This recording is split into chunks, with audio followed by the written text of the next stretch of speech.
and hit the record button. All right, I'm going to share the screen for, let's see, probably, it might look a little weird for a second. All right, so.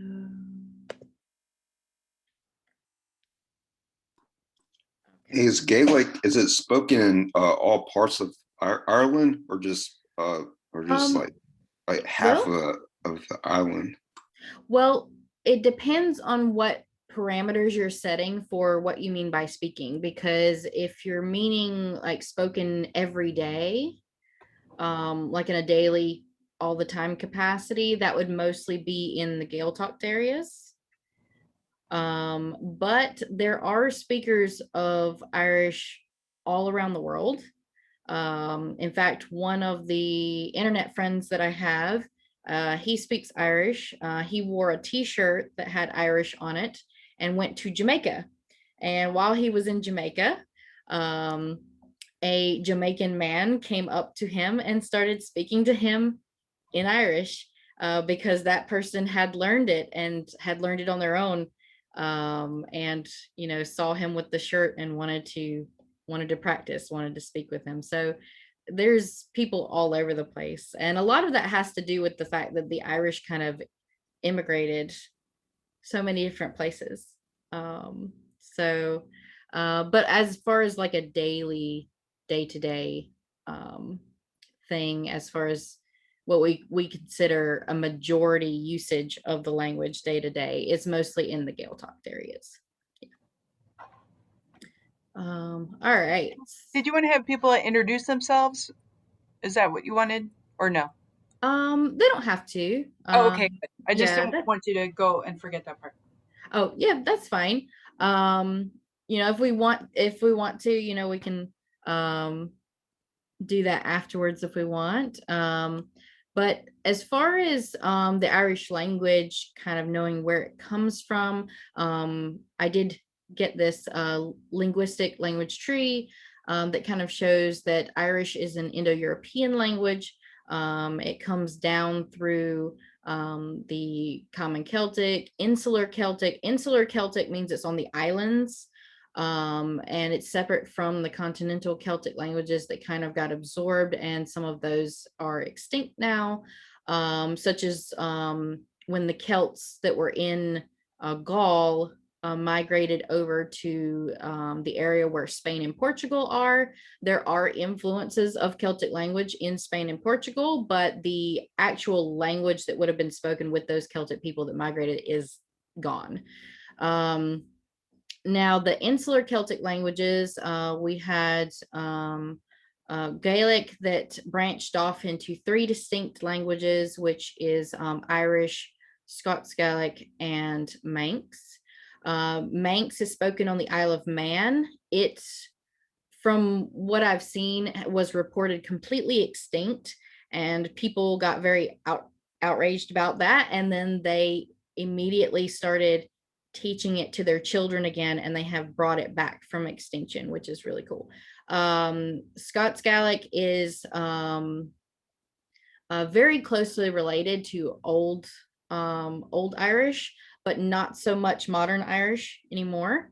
And so Irish, modern Irish is distinct from that. Now, if you know Irish or Scots Gaelic or Manx, you can sometimes figure out what somebody is saying in the other languages, kind of like, and Irene may know this, between Dutch and German, you might be able to figure out a little bit, or if Spanish and Portuguese, or Italian and Spanish, things like that. They're in the same family. They're close enough that you might be able to pick things out, but you're not going to be able to communicate very fluidly. I actually found that out when I was first learning Irish. I spoke to a rock band that does all their songs in Scots Gaelic, and I didn't realize at the time, since I was a newbie to learning Irish, that they were singing in Scots Gaelic and not Irish. And when I wrote to them in Irish, they got out their dictionary and figured out what I was saying and wrote back to me in Scots Gaelic and then told me that. And then I got out my Scots Gaelic dictionary and figured out what they were saying to me. So it can work a little bit across there, but Irish is very distinct. It does not come from any English or German roots. There was a Norman invasion of Ireland and some other invasions, also Scandinavian influence in some places. So especially Old Irish kind of absorbs some of those. And of course, with English being a major player in the linguistic world now, you will see loan words, you will see English influence on Irish words. But there is a whole committee of people that are dedicated to making sure that Irish words for things that are newly invented come around and are in the dictionaries. So that's really good. All right, so we're going to have to touch on language usage, and we did a little bit thanks to Victor's question, I think, with language usage, but there's also a lot of persecution that has gone on with the Irish language as well. And this may sound like a similar story if you've studied anything about post-colonialism or anything with colonial history. You will probably be familiar with this narrative. So I did find a couple of pictures. Now, these aren't 100% like super accurate or detailed, but it gives a general idea of kind of what's going on. So prior to 1800, I will say that in the 1700s, England made it illegal to speak Irish in the areas that were under English rule. You could be jailed. Children were not allowed to speak it in the schools. They would be punished if they spoke it. This is very similar to what the Canadian American government did in schools with Native Americans, kind of getting rid of it's a cultural genocide. It's a linguistic and cultural genocide to force assimilate another culture, to try to get rid of the things that make them so different. So this happened in the 1700s. Well, this map here, this first one, is around, a guesstimate from 1800. The green is the people who spoke Irish.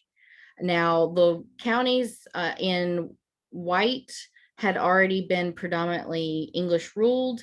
And you can see that there's very little to nothing there, at least predominantly. And then Dublin, of course, is on that end of it as well. So Dublin being the major city, major port city as well. As you get over towards the west, there's a lot less, I guess, in the terms of the English, a lot less valuable land, at least in their opinion. So the east of Ireland was where most of this change happened first. And then you can see the second one, 50 years later, there's significantly less green. So this is during the time of the Great Hunger, but I also have to mention that even though it is taught as a potato famine, and while the potato famine did happen, it was a form of genocide. It was a genocide. So there was actually plenty of food, but the English with military force exported that food and did not keep it in Ireland. So again, it was another way to kind of force out or force under the people that were kind of stirring up trouble for the English at that time in Ireland. So there's significantly less green, and notice that it's moving over towards the west. And then, so up at the top here, the green portions at the very top of Ireland is where we'll talk a little bit about the dialects. So there are three main dialects of Irish in Ireland, which is Ulster, Connacht, and Munster. And the Ulster is in the top of Ireland, northern part. If you see that little green part on the East Coast, that's where a lot of people, or at least a lot of sources that I've found, say that the Leinster dialect, there used to be 4 dialects, but of course that one being on the East Coast basically disappeared. But the Connacht dialect is in the middle west area. I don't have a pointer, but I keep wanting to use a pointer.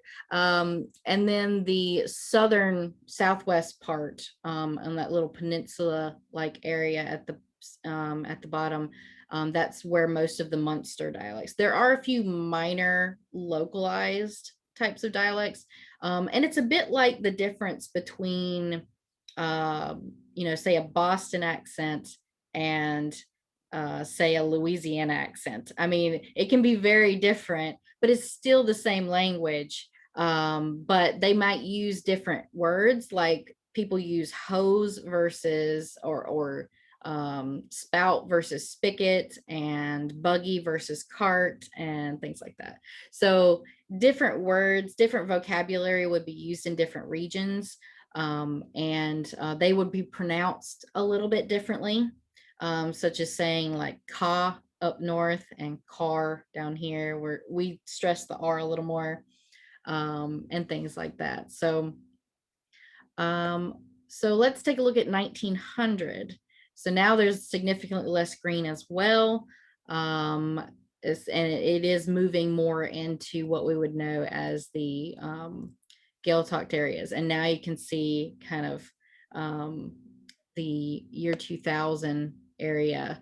The Gaeltacht areas have shrank considerably, and they are in danger of, they're constantly in danger. If you Google, struggles in the Gaeltacht, lots of news articles will come up. There's still struggles with helping the Gaeltacht stay afloat and still be what they are, and be protected. So, and there's a lot of controversy around that too, a lot of politics. So a lot of Irish history goes hand in hand with a lot of politics and other things like that. So any questions so far? Did these maps spark any questions that you know of? I do. I want to know what the circles are. The circles, I think those are supposed to represent smaller areas that, because of the map size, can't show up because the resolution, but that there are tiny areas there. I think that's what they are. They're marking that there is a tiny population there, but it's just because of the size of the map, it's not able to be marked with a dot. I think I don't see the eastern part of the last map. the eastern part of the last I map. only see half of that map, or 3/4 of it. Oh, Irene, so if you go to, I think, the top right of your screen, it'll say view. If you click on that, it's a side-by-side gallery that I have that gives a full view. yeah, it might, something in Zoom might be blocking it for you. All right. But I will say that the last map, the eastern side, is basically blank. So yeah, so that's it's basically everything has moved west. So that's basically kind of where things stand right now, but there is a good thing that has happened. The internet has happened. And the internet has been exceedingly good for minority languages, endangered languages, languages like Irish. So it's been very, very good. So I'm going to go on to the next slide and talk a little bit about the way the Irish language looks today. And the Irish language has a huge presence, as far as minority languages go, has a huge presence on social media. So it's present on Twitter. There are people who tweet Ask Gaeilge all the time, and not in English. There are certain accounts that never tweet in English. They always tweet in Irish. There are Facebook groups that only post Ask Gaeilge, so in Irish. There are web magazines such as Nos, where all the articles are Ask Gaeilge, and they have writers and staff that contribute those articles, and it covers anything from movies that are coming out to literature, to food, to life and hobbies, and business articles as well. So all of that's on there. So if you ever got into learning Irish and then wanted to read some articles, Nos is usually where I go for articles to either learn some more vocabulary or just practice my reading. And then they, of course, have their TV station. Now, Ireland is about the size of South Carolina. So, you know, we talk about TV stations in the US, there's like a billion TV stations, not literally, but figuratively. But in Ireland, there is one Irish TV station that is Ask Gaeilge. So now, not that all of their people they interview and people that are in their shows, sometimes they do interview people who speak English and may not have a lot of Irish, but the predominant language of all of their shows, especially for their hosts and people who work on the shows, is Irish. And they try to do as much through Irish as possible. And I'll try to give an example of one of the shows there that's really good for beginners and intermediates to try to watch and listen to. It's a kids show, but it actually is really good for hearing different dialects and listening to Irish being spoken. Oh, and I wanted to say one more thing about the name of this channel is TG Cahir. So Cahir is 4 in Irish, so TG Cahir is what they call it. Of course, if you're saying it to someone in English, TG4 is fine too. But TG Cahir is their Irish TV station. All right, and then TikTok is fairly new, but Irish speakers have colonized it as well. So it is, there is a small, it's not very large at the moment, but it probably will grow. But there is a small presence on TikTok as well, especially for people like up here at Gaeilge Vibes. That lady there is Muintir Meg, and she's on Instagram as well. And she's actually one of the well-known and Gaeilge Gach Lá, which means Irish every day, is another one that is an account that is on Instagram as well. So I think because they have an Instagram, they decided to go ahead and have a TikTok as well. But they make study guides and different posts about vocabulary and things like that to help learners of Irish, which is really great.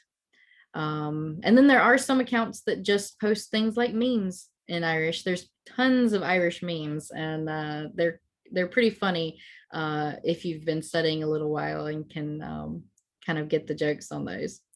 Also YouTube, big one on YouTube. There's a lot of Irish short films on YouTube. A lot of them have English subtitles, so you should be able to watch them no matter what level you are in Irish, whether you're just starting out or later on. I kind of highlighted in this snapshot TG Lurgan. So TG Lurgan is or College de Lurgan, which is it's like a little summer college for young adults.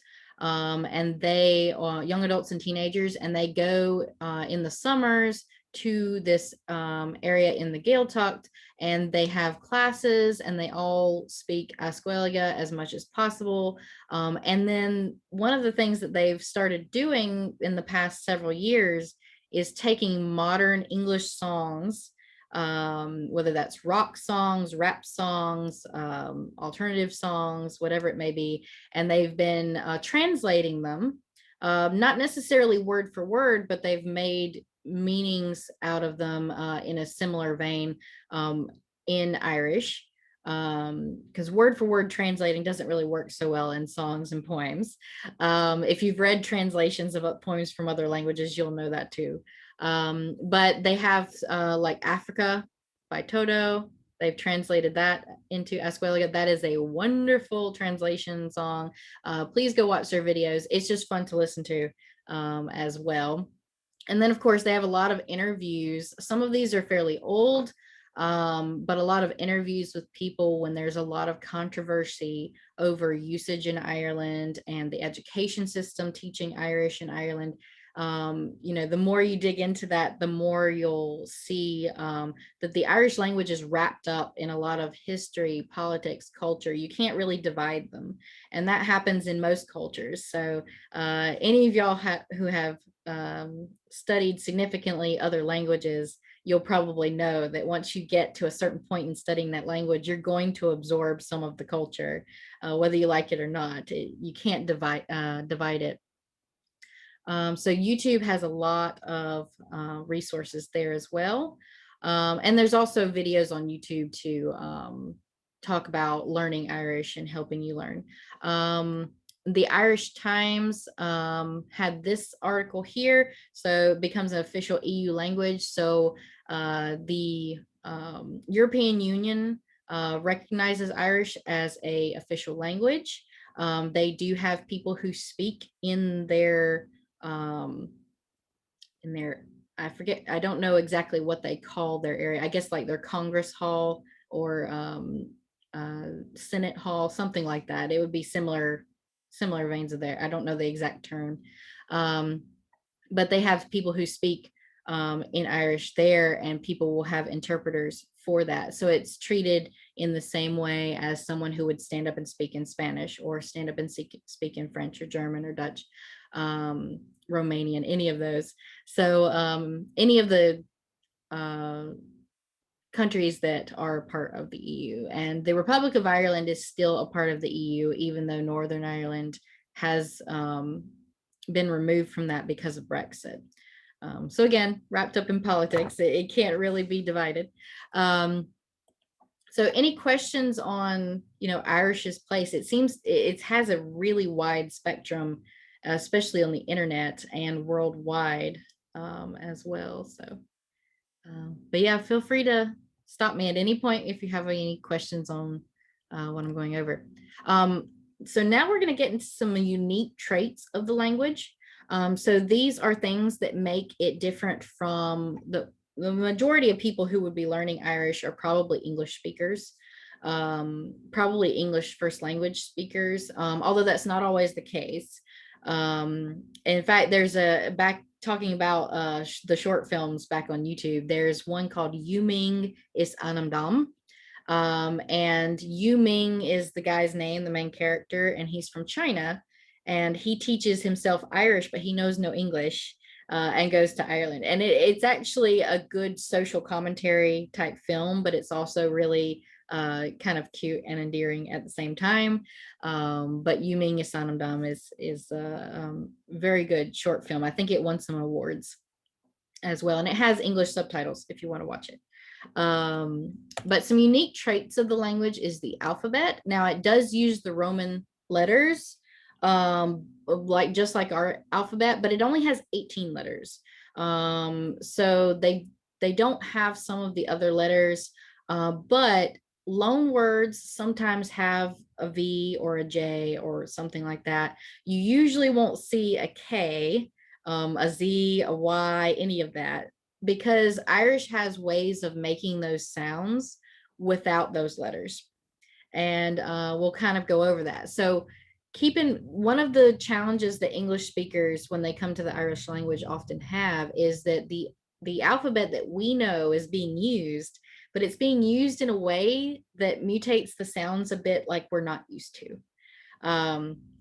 So, and I'll show you that in a little bit. So there will be letters with different uses or pronunciations. So one thing to remember coming at Irish is that words are not always independent. So in English, our words are very independent. They don't usually affect the other words around them very much at all, except for maybe subject-verb agreement or something like that. But when it comes to words in Irish, words will be affected by whether or not they have, say, a preposition in front of them, or they will be affected by the number of things you're trying to convey, whether it's like 2 or 3 things or 7 things.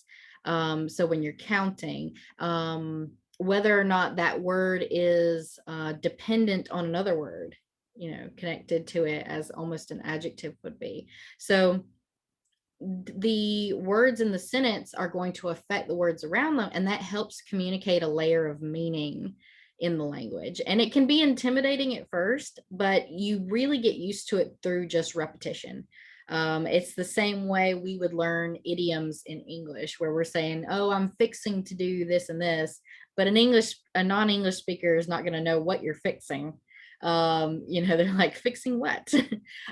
So we have lots of idioms, things like, kick the bucket, and things like raining cats and dogs. Somebody not speaking English would be like, what? So we have lots of those types of saying. Irish has the same thing. So we have to think about it from that perspective. So one of the things that a word can undergo, one of the changes, is that it would add an H. H is usually not a letter used on its own. You won't find a whole lot of words in Irish that start with H, because H is used to soften consonants. It makes them breathier, and in certain cases, it will make them sound a bit different. So one example, I have some examples here for words in Irish. So far, so F-E-A-R means man. And when the word changes because of something else in the sentence, and an H is added after that initial F, it becomes ar.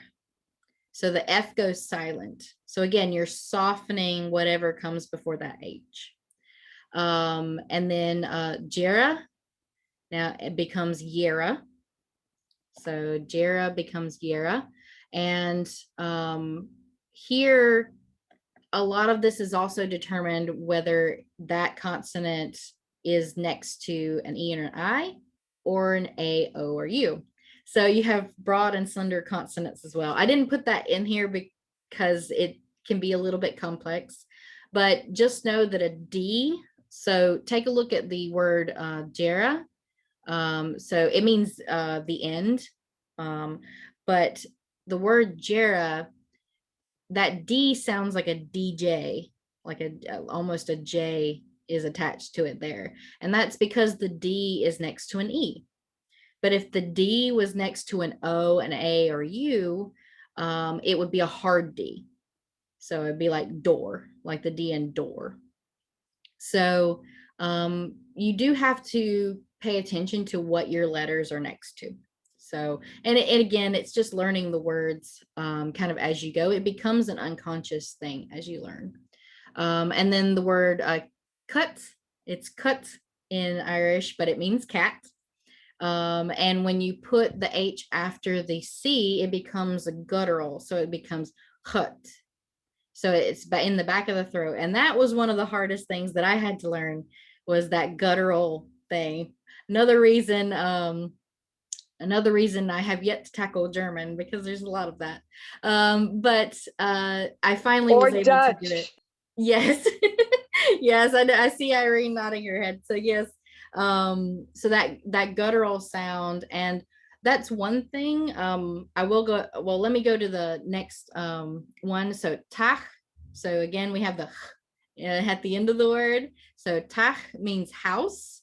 And if I were to say like my house, the word my puts that H after that T. So it's one of those words that change the word that comes after. So it would be mohak.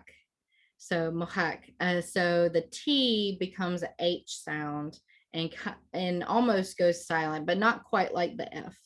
But we also have, so words that begin with P, the letter P, would sound just like our English PH. So our PH is an example in English of this softening of a consonant. So we have it too. It's just that this is determined by the words in the sentence creating these changes, whereas in English, the PH is often permanent, so it's not going to change. But so the other types of changes that we have in Irish are eclipses. So eclipses, like an eclipse, it's a consonant sound that eclipses, it covers up another consonant sound. So some of the consonants in Irish will become eclipsed if they are after certain words, such as the word for hour, like our house, rather than just my house. So our house so house is tach, so a D would be put in front of that. So I have some examples of that. So depending on what your first consonant is, it will determine what the eclipsis letter is. And it's always the same. So a F is always eclipsed by a BH. A D is always eclipsed by an N. A C is always eclipsed by a G. And a T is always eclipsed by a D. And not all consonants will take eclipses, but some that most do. So far, man would become var. So BH is a V sound usually. And then doi would become noi. So again, you're just eclipsing whatever that was. And it has to do with what comes before the word. So if there's a type of consonant or a type of possessive word, and that causes the change.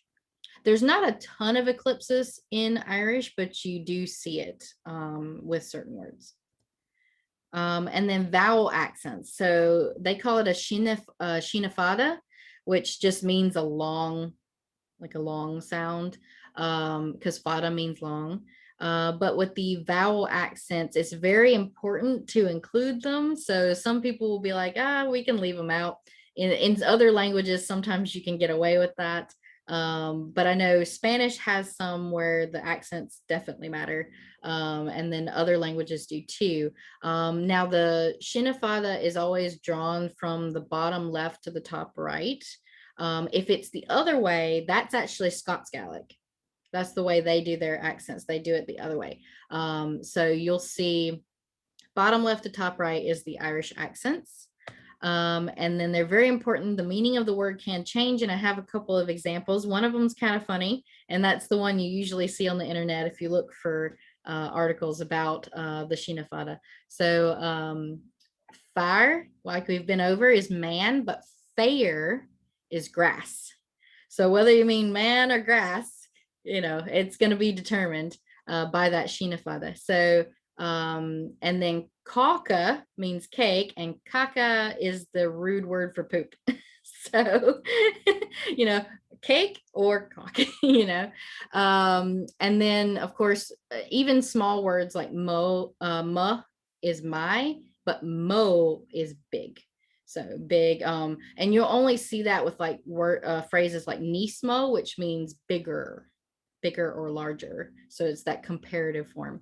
But even small words can have a very distinct difference depending on the accent. All right. So also Irish has a verb, subject, object, word order. This is very rare in languages. Most languages are subject, verb, object, or like Japanese may be subject, object, verb. But verb, subject, object is still fairly rare with languages. So English is subject, verb, object, and so it can get hard to get used to the fact the verb is always going to be with the subject, but the verb is going to come first. So if I were to say ta me anseo, which is I am here, it literally translates as am I here. So ta is the verb is to be, and then me, and anseo here. So we have verb, subject, object. Here's another example. So vul an buchel an lirod. So that is the boy kicked the ball. but it's literally, if you did it word by word, kicked the ball, the boy, or kicked the boy, the ball, sorry. Kick the boy the ball. So the verb is vul, which means kicked, past tense. So we have verb, subject, object. Also, Irish has no indefinite article. So in, I know that's one of the confusing points in German. Ein, eine, and then in English we have a and an, which, an gets used with vowels, words with vowels, and a gets used with words with consonants. So, but Irish does not have that. A and an are already included in the noun.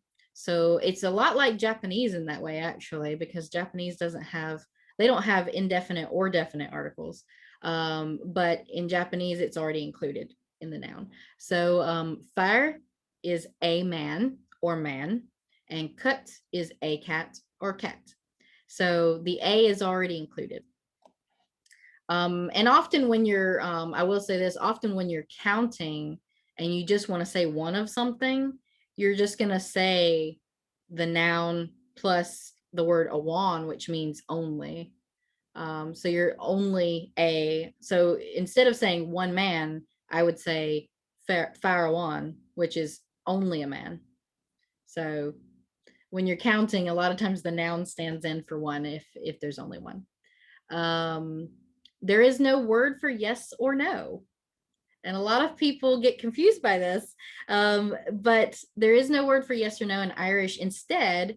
And if you get a native Irish speaker to talk to you in English, they will actually still do this in English sometimes, and not use the words yes or no. But what they do instead is the positive or negative form of the verb is used to reply to the questions. And this isn't as hard as it sounds. So like questions like, are you home? I am, or I'm not. They wouldn't say yes or no. Did you do the work? I did, or I didn't. So it's just a positive or negative reply of the verb to answer the question. And then temporary states. This is one of the things I love the most about the Irish language, is that temporary states are separate from you as a person. So in English, we say, I am angry. But if you look at that literally, that's saying you are the state of angry, the state of anger. So, but I'm not a state of anger. I'm just feeling angry at that point. So in Irish, they make that separation, which I think is really poetic and kind of great. It's something English doesn't do. So when you are sick, you're not sick. You're not the sickness. Sickness is on you. So they use prepositions such as on you to say that states are on you. So, and we'll go over a few of those later too. So you're not sad, sadness is on you. And it's really beautiful to think this way, because that means that these things are temporary and that they will change to something else. They will go away. So even if something, sadness is on you, that means that, eventually it won't be. So it's a really beautiful way to think about things. Excuse me, ma'am. Yeah. I was just wondering about the verb subject order. Mm-hmm. Sure. If you wanted to turn, because it says I am here as a statement, but in Yes. English, am I here would be a question. How do you Yes. turn the statement into a question in Irish? It still remains the same as verb, subject, object. So in English, we switch that to do a question, but in Irish, the verb is still going to stay at the beginning. But it does change form to a new question form of the verb. So ta becomes unwill. So unwill is the question. It's a regular verb. To be is usually irregular in most languages, but ta becomes unwill. So I would say, like if I was to say, are you here? I would say unwill to unshow. So are you here? So unwill is the verb, to you, unshow, here. So yeah. Okay. Yeah. Thank you. Good question. All right, so let's go into, so now that I've given you all this background, I'll teach you some phrases, some of the basic phrases to get you started. So hopefully by the end of this, you'll know a way to greet someone and say a little bit about yourself. Now, I don't have a ton of different vocabulary in these examples, but I will show you where to look up those vocabulary words so you can kind of insert your words for yourself. And kind of plug those into the basic sentences. And I will give you sites and other resources to help you with pronunciation as well, because that can be one of the challenges too, coming from English. So greetings and introductions. So hello is diagwit or diadit, depending on your dialect, or diayiv. So dit means to you, so their way of saying hello means God to you, literally. So dia is God, dit is to you, and they still use this even though a lot of greetings are still very secular, but it's just part of the language. And yiv is to say you all, so God to you singular person or God to you all. So they do have a y'all or use in Irish, or ye, depending on the dialect. Again, they may translate that to y'all, use, or ye as a plural you. And then when somebody says diagwit to you, you can say dia is moragwit, which is God and Mary to you. So you're kind of one-upping each other as you reply. So adding a little bit more there. And of course, there are just people who say hi. It's spelled Haigh in Irish, but it's still just hi, which people will use too. You can also say something to the equivalent of like, what's up? So you don't have to say hi to greet somebody. So they have ein scale. So ein scale means any story. That's another feature of the Irish language, is there's a lot of vocabulary and phrases that are surrounded, that surround the word scale. So stories were so integral to their culture, especially when things weren't written down yet, all oral culture, that the word scale has so many different meanings and applications. So ein scale, any story, that's a way to greet someone as well. You're asking them, what's up, what's been happening, how are you, type thing. And so how are you, the phrase how are you specifically can be said 3 different ways, and those 3 ways have developed depending on whether you're in the Ulster area, the Connacht area, or the Munster area. So those 3 areas I talked about earlier. So the first way is also kind of the standard Irish way. There is a standardized Irish where they kind of took different parts of the dialects and kind of tried to standardize it for the school learning. So you'll see kind of a mismatch if you look at something that's teaching you standard Irish. But conna sataltu, so conna sataltu is how are you? So there's that verb tá in there, so the to be verb, but kunas means how, atá to. This one's the most literal translation of how are you. And then we have can he will to. So this one is like which way are you is what it literally translates to, which way are you. But this one's more in the Connacht area, I believe. And then we have Kajamar Tatu.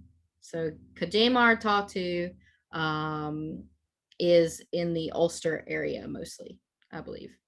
So those are 3 ways you can say. You can just pick whichever one you like the most and say it. Most people will know all 3 of these and be able to respond. Is there different ways in Irish to like say, like talk to like your family and then to your like friends or like coworker? Oh, you mean like levels of formality? Yes.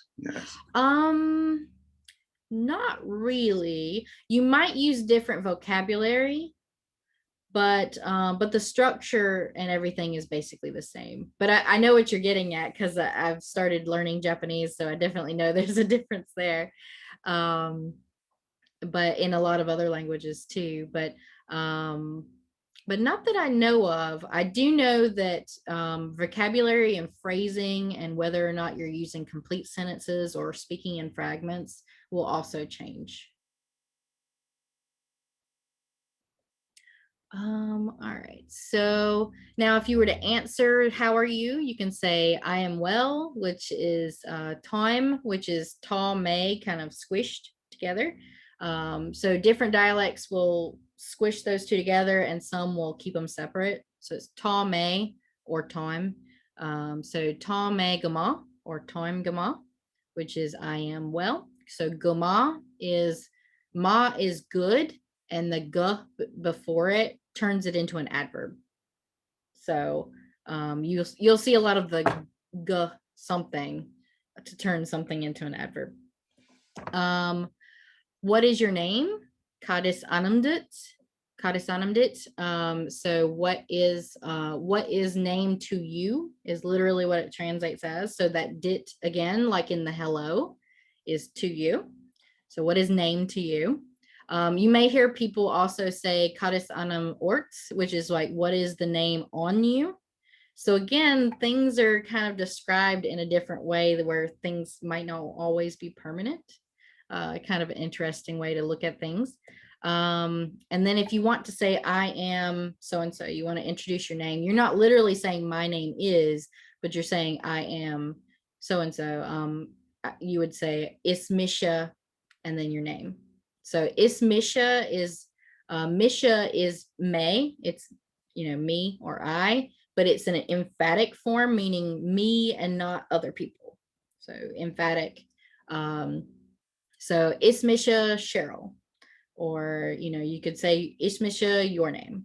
And that would mean I am that name. And then if you wanted to say specifically my name is, you would say, blank is anam dum.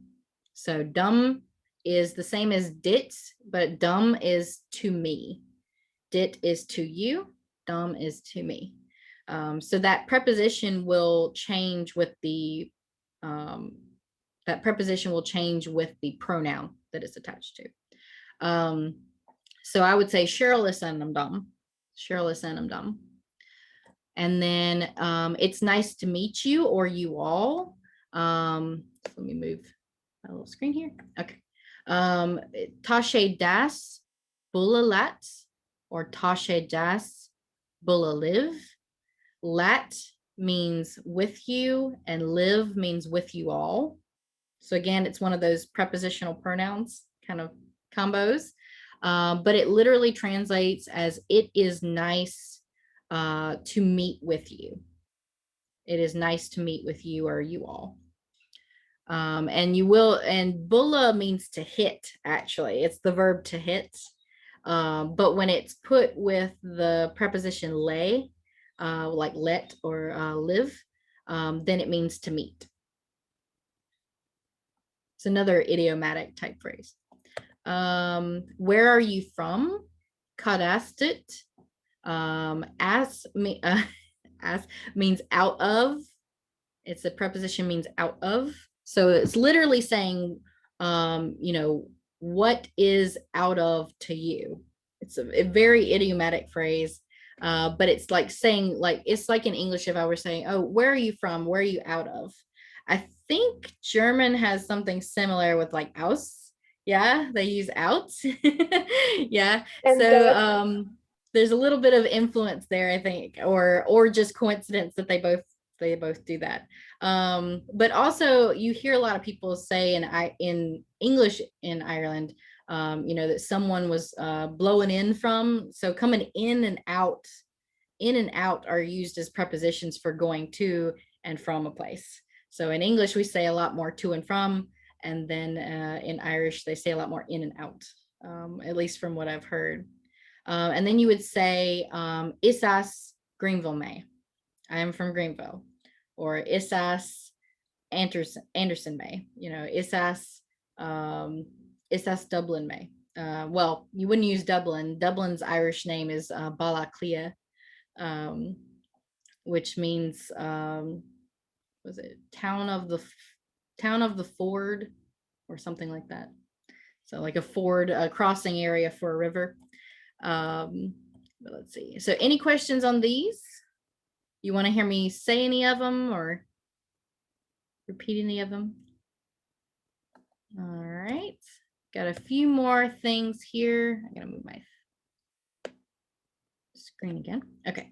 So again, I'm just reminding everybody we got verb, subject, object, but I want to do some basic sentences so that you can look up your own nouns and other words and kind of plug them in if you want to create new sentences that you can practice with for yourself and describe yourself. So when describing something in a way that uses adjectives or adverbs, we're going to use the verb tá. So there's two to be verbs in Irish. One is tá and one is is. And you've seen me use is a couple of times, but there are certain instances where you'll use tá and certain instances where you'll use is. And when you're using a description of something that uses adjectives or adverbs, then you would use tá. It's more of a, it's more in use when you're not talking about nouns being other nouns. And we'll get to that in a minute. But tá sí go deas is she is nice. So again, we have deas, which means niceness. It's a noun. So the g in front of the noun turns that into an adverb. So tá sí go deas literally is she nice, but it means she is nice. Tá siad dénach. Tá siad dénach, they are late. So siad means they. So tá siad dénach. So dénach is late. Tá an trá go hálan. So this is a álan means beauty, but when g gets put in front of it, Irish doesn't like putting a vowel next to another vowel.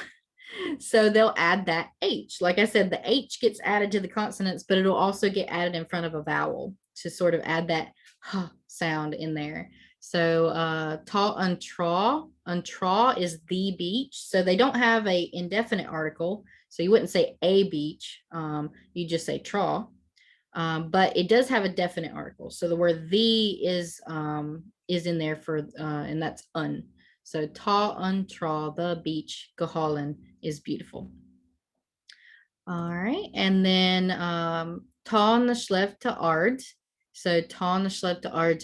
Ard means tall, and na sléibhte means the mountains. So the word the will change. Notice that untrá is singular, na sléibhte is plural. The word the changes in addition to the word. So un is a singular definite article, and then na is the plural definite article. Let's see. Okay, so when we are describing something, when we compare one noun to another noun. So let's take a look here. Okay, this is when you're going to use is. So is used in idiomatic phrases with nouns and pronouns, and we'll see some of those in a minute. And idiomatic phrases you just have to memorize, just like in English. But so if I wanted to say I am a teacher, I would say is muintir me. So muintir is teacher. So is muintir, a teacher, me.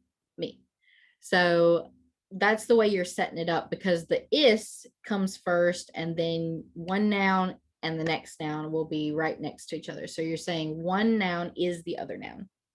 So you're using is. Is Olive E, she is a professor.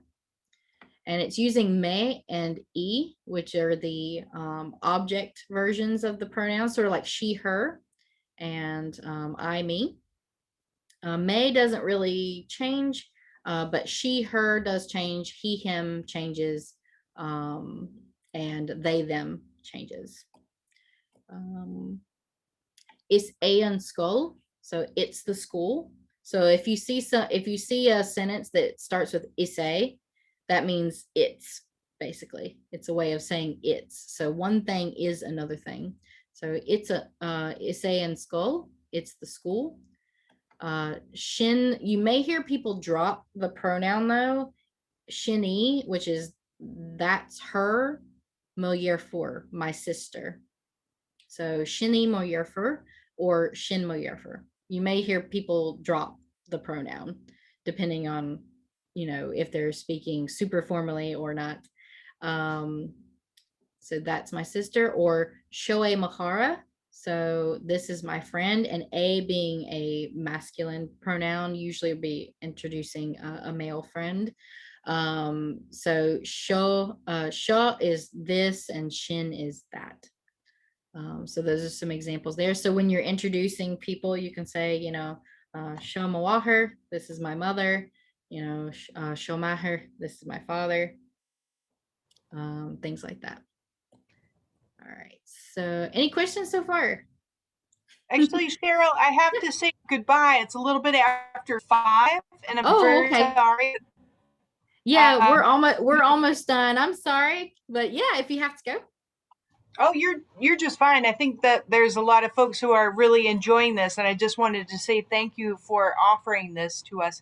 And I'll follow up with you if you wanted to do some more of these sessions because it's really cool. Okay, sure, yeah.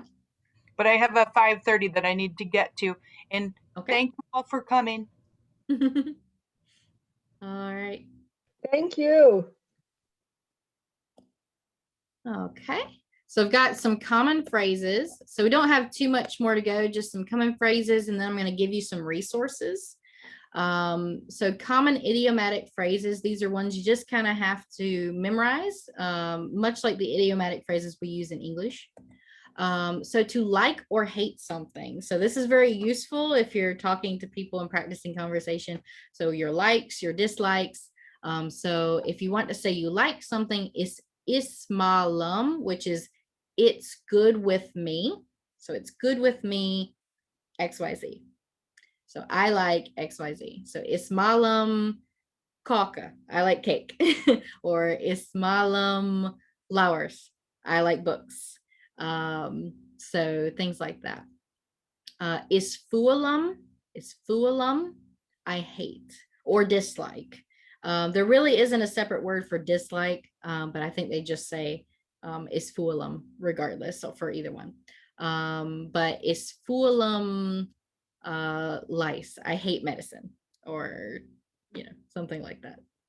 Isfualum boshti, I hate rain. Would like or want. Now, to express want or need for something in English is they fairly separate out those. But in Irish, there's some ways of saying it, but it's not necessarily the same way in English. It doesn't correlate completely as far as like translation, but there are some ways to express what you would like. So say you go to a restaurant and you want a sandwich. So bawalam, so ba is the past tense or conditional tense of is. So you're just changing is to would, basically, or I would. So bawalam is it would be good with me, blank. I would like blank. So bawalam kapara, I would like a sandwich. Bawalam kapante, I would like a cup of tea. Things like that. So you can order at a restaurant with that phrase. That works really well. Another way to say you would want something is to say that it's from you. So whim, so UAIM, it means from me. So ta is something, whim from me, which means you want it. So again, it's another idiomatic way to say that if you're, think back to an older English way of saying, I'm in want of something. I'm in want of something. And so that's literally where the word want comes from. So if you think of it that way, so you're, something is from you. You're in want of that thing. Could you say it's lacking?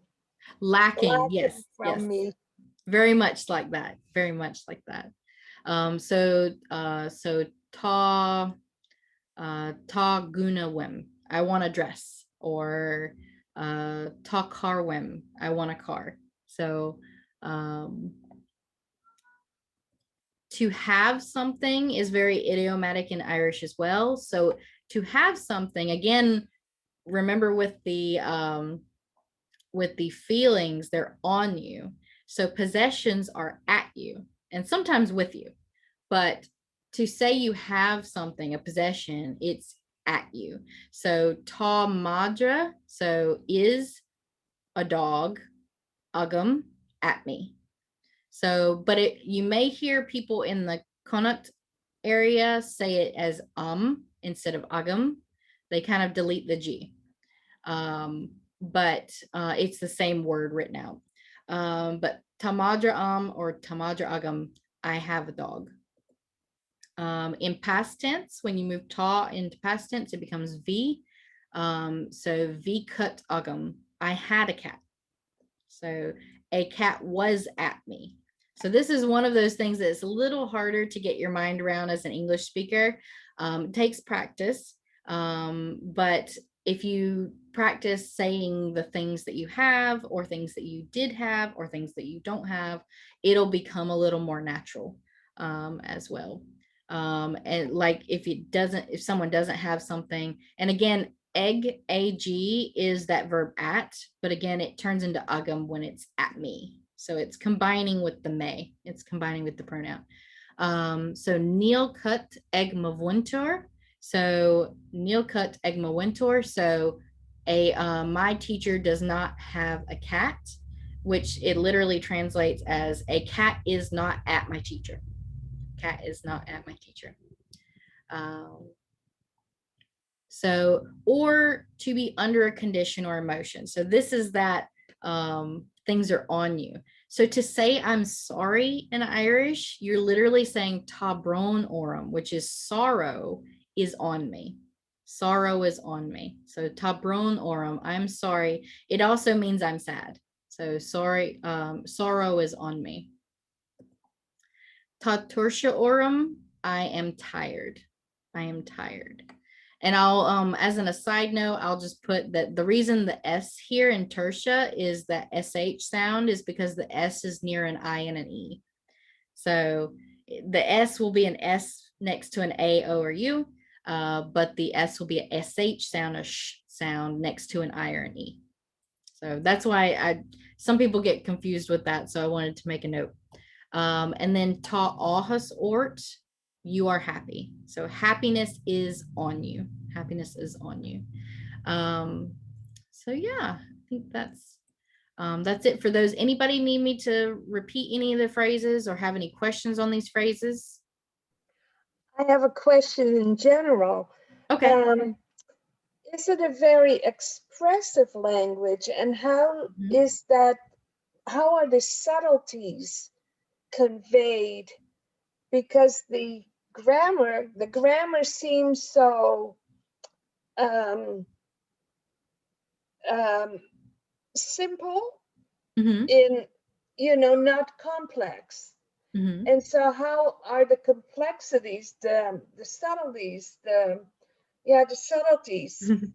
A lot of a lot of it has to do with the use of their prepositions. So they use those prepositions in very expressive ways and creative ways. Also, I'm not touching on it here because it gets a little more complex, but when you have something like the genitive case, which is where a noun is subordinate to another noun next to it, such as my mother's house, the house of my mother, those types of cases become a little bit different because you could have say the man's house, or you could have a noun man's house. So whether it contains that article can also give layers of meaning. So yeah. I did want to say, just for fun, some of the names of flowers and animals and geographical features in Irish are pretty funny, because they were very good at just looking at something and say, that looks like this, let's call it that. So the word for jellyfish is smugalaron, and that means seal snot. Okay. So seal snot. And there's a lot of, and the word for daffodil is, now if I can remember and say it right, crochomkin. So it means like bowed head or something Oh, like that. yeah. So I'm sorry if I'm glitching a little bit. Hope that'll stop. But yeah, so there's a lot of, if you look into animal, plant, and uh, geographical feature names in Irish, they're pretty cool. So it is an expressive language. Yeah, very and much so. Yeah. okay. And a lot of it has to do with their connection to poetry. So poetry and language, especially since it used to all be oral before the monks Ah, came. So when it was an oral tradition culture, things were communicated in poems, and things would be very, very expressive with different vocabulary and descriptor words, things like that, kind of reduced down into the poems that they shared and passed down. okay. So there's a lot of words that are very descriptive, that we would consider more poetic type words, but they use a lot of those too. So in the vocabulary itself, there is a lot of meaning conveyed. Yeah. Okay. Yeah. I think even some of the newer terms, I don't have it pulled up or anything, but they have a I can't think of it right now, but like it's the new Irish term for, I think, lockdown from the coronavirus. So they have an Irish term for lockdown, but I think it has other implications, like the actual parts of the word actually mean to like completely separate people, or something like that, or isolation or things like that. So there's different layers of meaning in those two, in some of the new words. Okay. Yeah. Thank you. You're welcome. That answers that, yes. Yeah. So some places to find learning materials, so we'll kind of wrap up with this, is there's a bookshop. There's 2 bookshops online that you can get learning materials and reading materials, regular books. There's Harry Potter, The Hobbits, Alice in Wonderland. All of those have been translated into Irish. Of course, there are many native Irish writers as well that have wonderful books, such as Nonine and Sperling and Unveilbocht and things like that. So, but the one site is Unshopalour, which means the bookshop, and you can go to shopalour.ie, and that is their website, or you can go to Litriocht, which means literature.com. So litriocht.com. 2 books I recommend to start learning, that are more on like the serious textbook side, are Buntis Kantja and Gaeilge Gonstro. So those 2 books have multiple levels of those books, and they're more of a serious textbook, but you can find lots of free internet resources as well. Duolingo has Irish on its app. I would recommend using the web browser edition so that you can get to their grammar notes and things like that. So definitely go with that, rather than, I mean, if you just want to practice for a little bit each day, the phone edition is good. But if it introduces you to something confusing, you might want to go to the PC edition and the web browser and look at their grammar notes, because you oftentimes will get left without those on the phone app. Pimsleur is an app. It has a very basic set of, it's not free. You can do the first language as kind of a first lesson as kind of a trial lesson, but the rest of it is behind a paywall. But you can do that if you like more of the like podcast type learning. So listening while you're doing other things. So Pimsleur will have you listen to an example and then you repeat it. And you learn language that way. So if that's something you're into, Pimsleur has a very basic Irish program. Rosetta Stone has a basic Irish program as well. Again, it's not very different from what Duolingo has for free, and you end up paying a lot of money. So I kind of tell people not to, but I want to make sure that you know it's out there. It's an option, but I don't think it's necessarily worth the price tag. italki.com has live tutors. You pay them by the hour and they meet with you to teach you some things or do conversation practice. I've met with a couple of tutors as well that are native Irish speakers. Now, sometimes the tutors are, there's a difference on italki between tutors and teachers. Teachers have certifications and usually are very fluent or native level speakers or first language speakers. But the tutors sometimes are a mixed bag.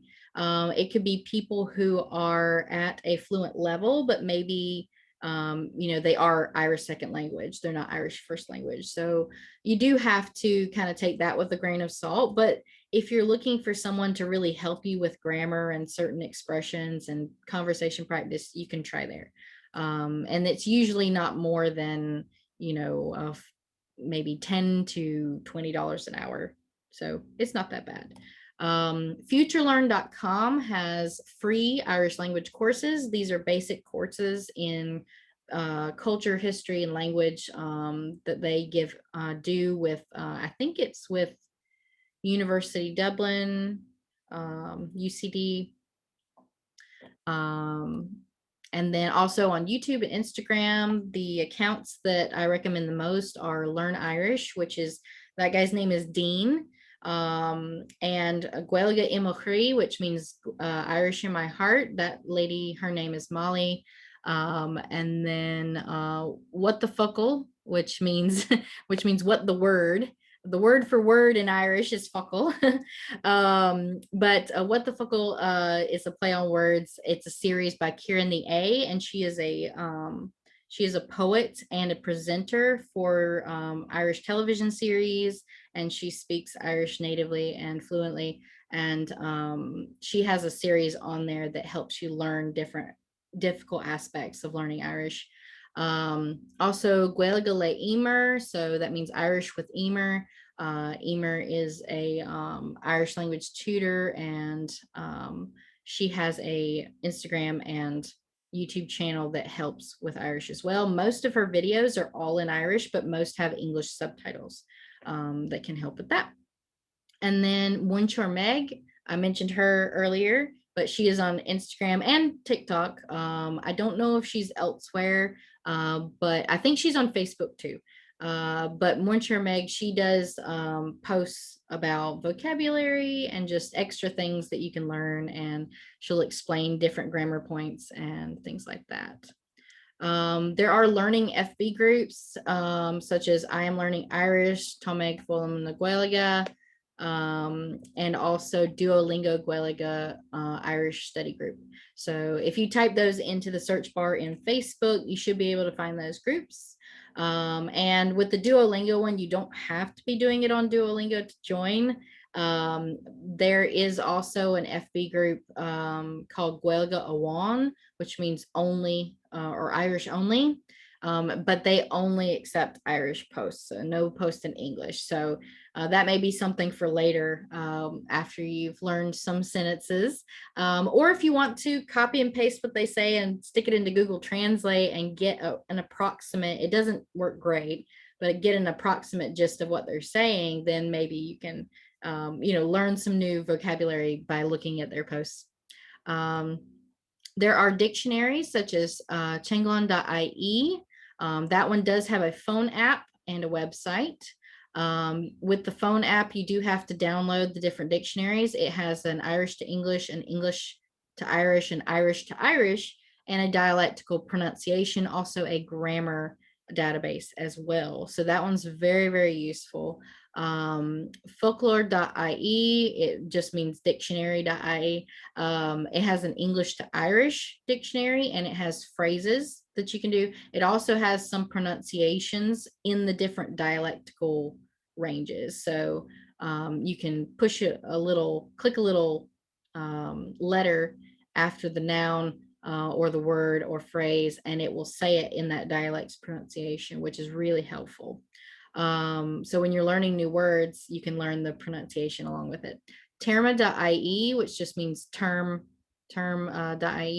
That's really good for technological or modern terms. So if you're in like the field of nursing and you want to talk about nursing things, or you want to talk about medical things or IT things or anything technical like that, you can go to terma.ie and find out what the modern term is for those words. Fumana.ie just means pronunciation.ie. It's more of a linguistic type of website. It is a little bit harder to navigate for beginners, but you can basically type in any combination of vowel sounds or parts of words, such as if you don't know how to pronounce EADH that comes at the end of a lot of verbs, you can type EADH in the search bar and it will find a bunch of words and give you dialectical examples and show you the differences between the dialects and how they pronounce that. So you can kind of pick which dialect you want to follow, which one sounds good to you.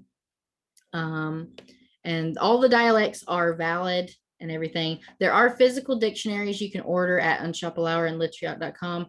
I warn people away from Amazon because Amazon, when they sell books in Irish, tends to be more expensive than Literature.com or Unshopalauer. Now, it does take a little bit longer for Unshopalauer and Literature.com to get us our books because they're in Ireland and they're not in the US.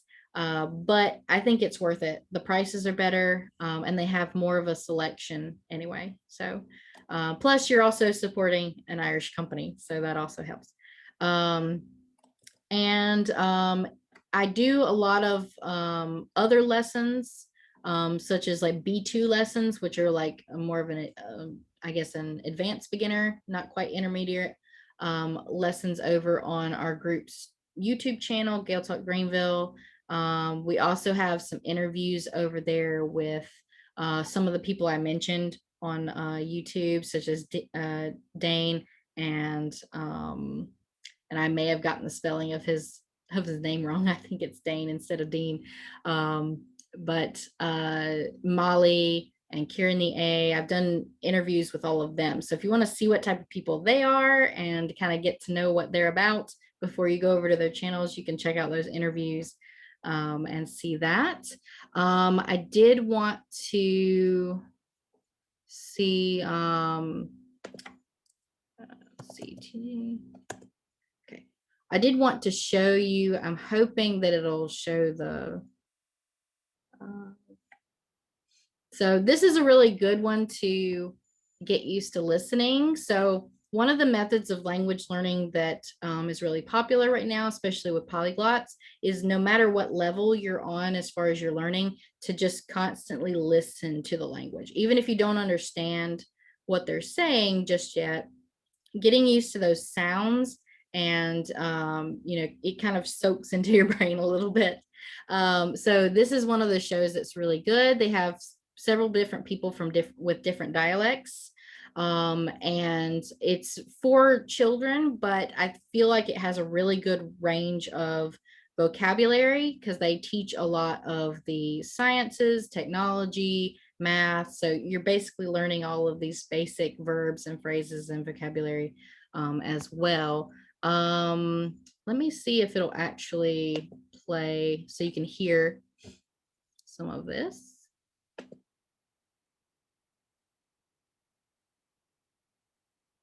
Fáilteach an bhfuil tú réig go chúna chathair scan.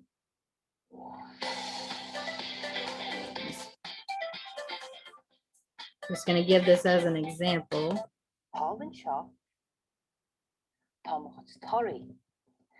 Ta banana ta orashte See, she says instead of Stop. agam for I have. Homalishin ta su orashte It all to su maidin. Malat su. Ken su is farlat. Is bralum su orashte. Achas malum su ul homa. Ketele. So I won't show too much. You can watch this, on your own as well if you want to. And then do check out the TG Lurgan site if you really like music. So a lot of like modern songs, they translated it. So that's one of the places where I got used to listening to the language a lot too. So the shows here, there's also a documentary called Hector Ojosta Go Costa. That means from coast to coast. And Hector is a documentary maker, TV show host, and he may speak other ones, but he speaks English, Irish, and Spanish. I know that. But he did a documentary going from Georgia in the US all across the southern US, all the way to the West Coast in California. So he did a documentary, an episode in each state. That he didn't go through South Carolina, unfortunately, but he went through Georgia and then all the lower states. And he speaks Irish a lot of the time on the show, except when he's talking to someone he's interviewing or something, around him. But it's pretty cool to see a show filmed in the US with a host that's speaking Irish, it's very relatable, and you can kind of, it's more comfortable to get into it that way when some of it's English and some of it's Irish than to go into a show that's all Irish sometimes.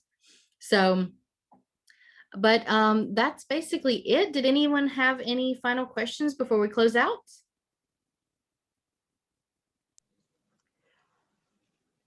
No question, but I really want to thank you. That was Oh, you're very fabulous. welcome. Very, welcome. very good. Yes. Oh, let me switch it here. Okay.